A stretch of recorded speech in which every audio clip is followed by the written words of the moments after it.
Hello hi കൂട്ടുകാരേ. അപ്പോൾ ഇപ്പം ഇന്നെങ്ങനെയുണ്ട്? എന്നെ കാണാൻ നല്ല ഭംഗിയില്ലേ? ഇന്നെല്ല മേക്കപ്പൊക്കെ ഇട്ട് വന്നു. അത് ആർക്ക് വേണ്ടിയാണെന്നറിയുമോ? എൻ്റെ ദേവകി അമ്മയ്ക്ക് വേണ്ടിയാണ്. കാരണം എൻ്റെ സങ്കടപ്പെട്ട വീഡിയോ കണ്ടപ്പോൾ ദേവകി അമ്മയ്ക്ക് ഒരുപാട് സങ്കടമായി. അപ്പോഴും ഞാൻ വിചാരിച്ചു, ഞാൻ എന്തിനാണ് എല്ലാവരും സങ്കടപ്പെടുന്നത്? എൻ്റെ അസുഖം ഞാൻ അറിഞ്ഞാൽ പോരെ. അപ്പോൾ എൻ്റെ അസുഖത്തെക്കുറിച്ച് ഞാൻ ഇന്നൊന്നും പറയുന്നില്ല, അല്ലാതെ കുറേ കഥകൾ പറയാനുണ്ട് കേട്ടോ. അപ്പം ഞങ്ങളുടെ ജീവിതം വലിയ കുഴപ്പങ്ങളില്ല, എങ്കിലും ജീവിതത്തിൽ എല്ലാവരും പരസ്പരം തമ്മിൽ പിണങ്ങാറുണ്ട്. അതുപോലെ തന്നെയാണ് ഞാനും എൻ്റെ ചേട്ടനും. ഞങ്ങൾ പരസ്പരം ഇങ്ങനെ പിണങ്ങാറുണ്ട്, ഇണങ്ങാറുണ്ട്. ഇപ്പം ഞങ്ങളുടെ ജീവിതത്തിൽ ഏറ്റവും ഇമ്പോർട്ടൻ്റ് ആയിട്ടൊരു പാട്ടുണ്ട്. ഏതാണെന്നറിയോ? കൂടാരക്കൂട്ടിൽ സുന്ദര കില്ലാടി എന്ന സിനിമയിലെ പാട്ട്. അതെന്ന് വെച്ചാൽ എന്നും രാത്രി ഞങ്ങൾ അത് കേട്ടോണ്ടാണ് ഉറങ്ങുന്നത് കേട്ടോ. 5 വർഷം അങ്ങനെയായിരുന്നു, പിന്നെ അത് മാറി. പക്ഷേ ഈ പാട്ട് ഇപ്പോൾ കേൾക്കുമ്പോഴും ഞങ്ങൾക്ക് രണ്ടുപേർക്കും ഞാനെന്ന് വെച്ചാൽ ഞാൻ പറയുന്നത് എൻ്റെ കുയിലെന്നാണ് ഞാൻ ചേട്ടനെ വിളിക്കുന്നത് വെച്ചാൽ ആ കൂടാരക്കൂട്ടിൽ കുയിലേ എന്നുള്ളൊരു പാട്ടില്ലേ, അതെ, ആ കുയിലാണ് എൻ്റെ ചേട്ടൻ. അപ്പം ഞങ്ങളങ്ങനെ ജീവിച്ച് പോയിക്കൊണ്ടിരിക്കുക. അപ്പം ഞങ്ങൾ അങ്ങനെ ഇടയ്ക്കിടയ്ക്ക് പിണങ്ങാറുണ്ട് കേട്ടോ. കാരണം രണ്ടും രണ്ട് സ്വഭാവം. ചേട്ടൻ പൊതുവേ സൈലൻറ്റ്, ഞാനെന്ന് വെച്ചാൽ അങ്ങനെയല്ല, ഭയങ്കര സംസാരപ്രിയയും എനിക്ക് സംസാരിക്കാൻ ഭയങ്കര ഇഷ്ടവും അങ്ങനെയൊക്കെയാണ്. ഞങ്ങളിങ്ങനെ ചേട്ടൻ എന്നെ അഡ്ജസ്റ്റ് ചെയ്ത്, ഞാൻ ചേട്ടനെ അഡ്ജസ്റ്റ് ചെയ്ത് അങ്ങനെ പോയി ഞങ്ങളിങ്ങനെ ജീവിച്ച് വന്നുകൊണ്ടിരിക്കുമായിരുന്നു. അപ്പം പരസ്പരം മനസ്സിലാക്കാൻ ഞങ്ങൾക്ക് ഒരുപാട് കാലതാമസം വേണ്ടി വന്നു. സത്യം, ജീവിതത്തിൽ ഞങ്ങൾക്ക് പരസ്പരം ചേട്ടൻ എന്നെ മനസ്സിലാക്കാനും എനിക്ക് ചേട്ടനെ മനസ്സിലാക്കാനും കുറേ കാലങ്ങൾ വേണ്ടി വന്നു. ഞങ്ങൾ പരസ്പരം മനസ്സിലാക്കി തുടങ്ങിയപ്പോൾ ജീവിതത്തിൽ കഷ്ടപ്പാടുകൾ തുടങ്ങി. സത്യം പറയുകയാണ്, ഞങ്ങൾ നന്നായിട്ട് ജീവിക്കാൻ തുടങ്ങിയപ്പോഴാണ് ഞങ്ങൾക്ക് കഷ്ടപ്പാടുകൾ ആരംഭിച്ചത്. അവിടെ നിന്നൊരു തുടക്കമാണ് എൻ്റെ അസുഖം. അവിടം തൊട്ട് ചേട്ടൻ്റെ കഷ്ടകാലം തുടങ്ങി, എൻ്റെ കഷ്ടകാലം തുടങ്ങി. അപ്പോഴും ഞങ്ങൾക്ക് ഇപ്പം ഞാൻ പറയട്ടെ, ഞങ്ങൾക്ക് കൂടുതലും കടം വന്നതെന്ന് വെച്ചാൽ നമുക്ക് ഓരോ വിശേഷങ്ങൾ വരുമ്പോൾ ഞാൻ ഒരുപാട് പൈസ അങ്ങനെ മറച്ച് തിരിച്ചും കൊടുക്കാറുണ്ട്. അപ്പോൾ ചേട്ടൻ ഇപ്പം എന്നോട് എപ്പോഴും പറയും, ഡി ഇത്രയും കൊടുക്കണ്ട, നമ്മളാരെയും നിന്നും ഒന്നും വാങ്ങിക്കുന്നില്ലല്ലോ, ആവശ്യത്തിന് കൊടുത്താൽ മതിയല്ലോ. അപ്പം നമ്മളുള്ളിൽ ജീവിക്കുന്ന നമുക്കല്ലേ അറിയൂ നമുക്ക് എങ്ങനെയാണെന്നുള്ളത്. അപ്പോൾ ചേട്ടൻ അപ്പോൾ ഓക്കെ എന്നാൽ ശരി കൊടുക്ക് എന്ന് പറഞ്ഞിട്ട് തന്നെയാണ് ഞാനത് ചെയ്യാറുള്ളത്. ചേട്ടനെ അറിയാതെ ഒരു കാര്യങ്ങളും ഞാൻ ഇന്ന് വരെ ചെയ്തിട്ടില്ല, ഇനിയോട്ട് ചെയ്യട്ടതുമില്ല. കാരണം ഞങ്ങൾ പരസ്പരം മനസ്സിലാക്കിയപ്പോൾ ഞങ്ങൾ അതിനെക്കാട്ടി കൂടുതൽ മുമ്പേ അങ്ങനെ തന്നെ എന്ത് കാര്യം ചെയ്താലും ഞാൻ എഴുതി വെക്കും, ഡയറി എഴുതുന്ന സ്വഭാവം, എഴുതി വെക്കും. കണക്കാണെങ്കിലും കാര്യങ്ങളാണെങ്കിലും എല്ലാം. അങ്ങനെ ഞങ്ങൾ വീട് പണി നടത്തിയപ്പം കുറേ സ്വർണ്ണമൊക്കെ ഞങ്ങൾ വിറ്റാണ് ഞങ്ങൾ വീടൊക്കെ പുതുക്കി പണിഞ്ഞെടുത്തത്. ഇവിടെ വന്നപ്പോൾ ഇവിടെ അമ്മയും അച്ഛനും ഉണ്ടായിരുന്നു, കുഴപ്പമൊന്നുമില്ല. ഞങ്ങളെല്ലാം എന്താ സാധാരണ ജീവിതം തന്നെ, എല്ലാവരെയും പോലെ പിണങ്ങും ഇണങ്ങും അങ്ങനെയൊക്കെ തന്നെയാണ് പൊയ്ക്കൊണ്ടിരുന്നത്. ചേട്ടനും ഞങ്ങൾ അങ്ങനെ തന്നെ, എപ്പോഴും ഒരു ദിവസം കൂടുതൽ ഞങ്ങൾ മിണ്ടാതിരിക്കും, എന്നാലും പിറ്റേന്ന് ഭയങ്കര സ്നേഹം. അങ്ങനെ തന്നെ എല്ലാവരും അങ്ങനെ തന്നെ. ദാമ്പത്യം എന്ന് പറഞ്ഞാൽ ഭയങ്കര സൗകര്യത്തോടെ ജീവിക്കുന്ന ആരെയും ഞാൻ കണ്ടിട്ടില്ല. ഇനി അങ്ങനെ ഉള്ളവരുണ്ടായിരിക്കാം. സൗകര്യം എന്ന് ഉദ്ദേശിച്ചത് അങ്ങനെയല്ല, എന്ന് വെച്ചാൽ എപ്പോഴും സ്നേഹവും കേട്ടു അങ്ങനെ ഉദ്ദേശിച്ചത് കേട്ടോ. അപ്പോഴും ഇങ്ങനെ പൊക്കോണ്ട് അങ്ങനെ എനിക്ക് അസുഖം വന്നപ്പോൾ RCC കയറി ഇറങ്ങൽ, പിന്നെ വേറെ ആശുപത്രികളിൽ അപ്പോഴും കടം മേടിക്കണം. അപ്പോൾ ഈ പൈസ ചേട്ടൻ ആരെയും കയ്യിൽ നിന്ന് വാങ്ങിക്കില്ല, ഞാനാണ് വാങ്ങിക്കുന്നത് കേട്ടോ. ഞാനാണ് വാങ്ങിച്ച് ചേട്ടന് മാർച്ചും തിരിച്ചു. അപ്പോൾ ചേട്ടൻ ഞാൻ നിൽക്കാനുള്ള പൈസ എനിക്ക് തരാറുണ്ട്. ഞാൻ എന്നാലും ഇല്ലാത്തപ്പോൾ ഇല്ല എന്ന് പറയും.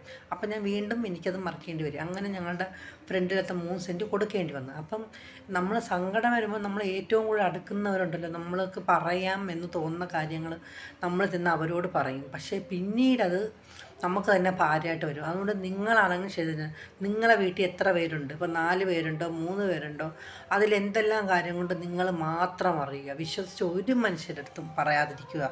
അത് ലാസ്റ്റ് നമുക്ക് തന്നെ ഭാരമായിട്ട് വരും. എൻ്റെ ജീവിതത്തിലുള്ള അനുഭവം ഞാൻ ഈ പറയുന്നത് കേട്ടോ. അപ്പോൾ അത് ബിഗ് ബോസ് ഒരു കഥ പറഞ്ഞത് ഓർമ്മയുണ്ട്. ബിഗ് ബോസ് ഒരാളോട് ഒരു കഥ പറയും, ഒരാളൊരു ലാസ്റ്റ് വരുന്ന കഥ എങ്ങനെയാണ്, അതുപോലെ എൻ്റെ ജീവിതം. ഞാൻ പറഞ്ഞ കണക്കല്ല പുറത്ത് പോയത്. പിന്നെ അത് വലിയ കാര്യങ്ങളൊക്കെ ആയി. ഞാൻ ആഡംബര ജീവിതം നയിച്ചതിന് ശേഷമാണ് എൻ്റെ 3 സെൻറ്റ് കൊടുത്തതെന്ന് പറയും. ഞാൻ ആഡംബര ജീവിതം കാണിക്കാൻ ഞാൻ എന്തോ ചെയ്തു, എൻ്റെ കാർ മേടിച്ചു, അല്ലെങ്കിൽ ബംഗ്ലാവ് മേടിച്ചു, അല്ലെങ്കിൽ ഞാൻ അടിച്ചു പൊളിച്ച് നടന്നു.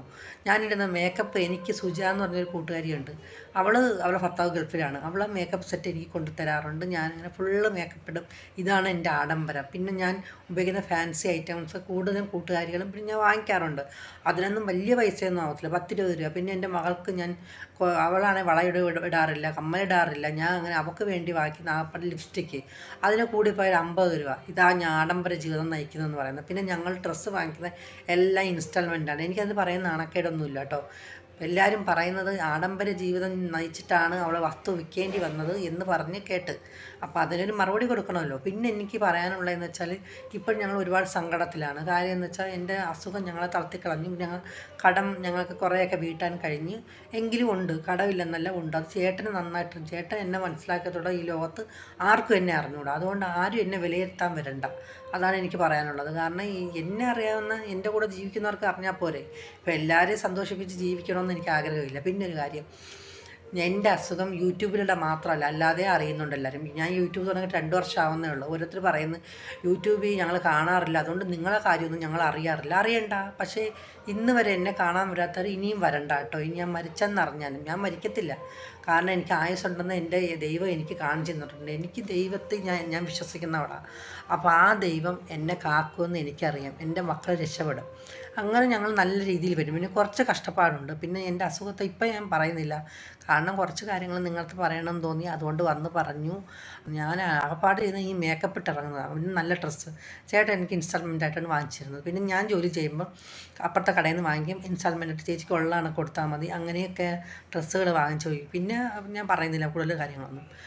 അങ്ങനെ ഇപ്പം എൻ്റെ ജീവൻ എന്ന് പറഞ്ഞാൽ എൻ്റെ ചേട്ടനും എൻ്റെ മക്കളും ആണ്. അവർ എന്നെ നോക്കുന്നിടത്തോളം കാലം ഞാൻ സങ്കടപ്പെടേണ്ട കാര്യമില്ല. ഞാൻ എന്തിനാണ് സങ്കടപ്പെട്ടത്? അതാണ് എനിക്കിപ്പോൾ ദുഃഖം.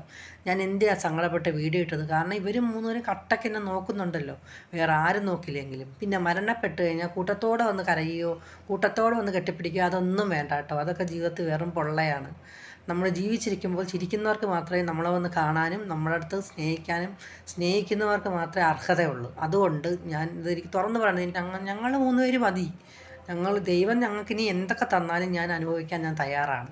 പക്ഷേ എപ്പോഴും എൻ്റെ ചേട്ടൻ എൻ്റെ കൂടെ വേണം. ചേട്ടനില്ലെങ്കിൽ പിന്നെ ഞാനില്ല കേട്ടോ. അത് സത്യമാണ്. ചേട്ടൻ എന്നെ ഡിപ്പെൻഡ് ചെയ്താണ് എൻ്റെ ചേട്ടൻ ജീവിക്കുന്നത്. അപ്പോൾ ഇതൊന്നും മനസ്സിലാക്കാത്ത കുറേ ആൾക്കാർ കുറേ കഥകൾ പറഞ്ഞുണ്ടാക്കുന്നുണ്ട്. അവരോട് എനിക്ക് പറയാനുള്ളത്, ദയവ് ചെയ്ത് ഈ കഥകളൊന്നും നിർത്തിയിട്ട് ഞാൻ പറയുന്നത് കേട്ടിട്ട് എന്നെ മനസ്സിലാക്കുക. എന്നിട്ട് പറയുക ഞാൻ എന്താണ് പറയുന്നതെന്നും ഞങ്ങളെന്താണെന്നും. ഈ ഉള്ളിൽ ജീവിക്കുന്നവർക്ക് അവരുടെ ജീവിതം അറിയാം. പുറത്തുനിന്ന് കാണുന്നവർക്ക് പല കഥകൾ പറയാം. നിങ്ങൾക്കൊക്കെ അറിയാമോ? നമുക്കെല്ലാം ഓരോ മനുഷ്യൻ്റെ മനസ്സിലും ഓരോ കഥകളാണ്. ഓരോ മനുഷ്യരായിട്ടാണ് ഓരോ മനുഷ്യർ നമ്മളെ കാണുന്നത്, പല കഥകൾ. പക്ഷേ യഥാർത്ഥ ജീവിതം നമ്മളെ വീട്ടിൽ ജീവിക്കുന്നത്, നമ്മളെ ഉള്ളിൽ ജീവിക്കുന്നത്, അതാണ് നമ്മുടെ ജീവിതം. മറ്റുള്ളവർ പറയുന്നതല്ല. അതാണ് പിന്നെ മനസ്സിലാക്കേണ്ട കാര്യം എന്ന് വെച്ചാൽ, ഒരാൾ പറഞ്ഞത് കേട്ട് മറ്റൊരാളോട് പെരുമാറാതിരിക്കുക.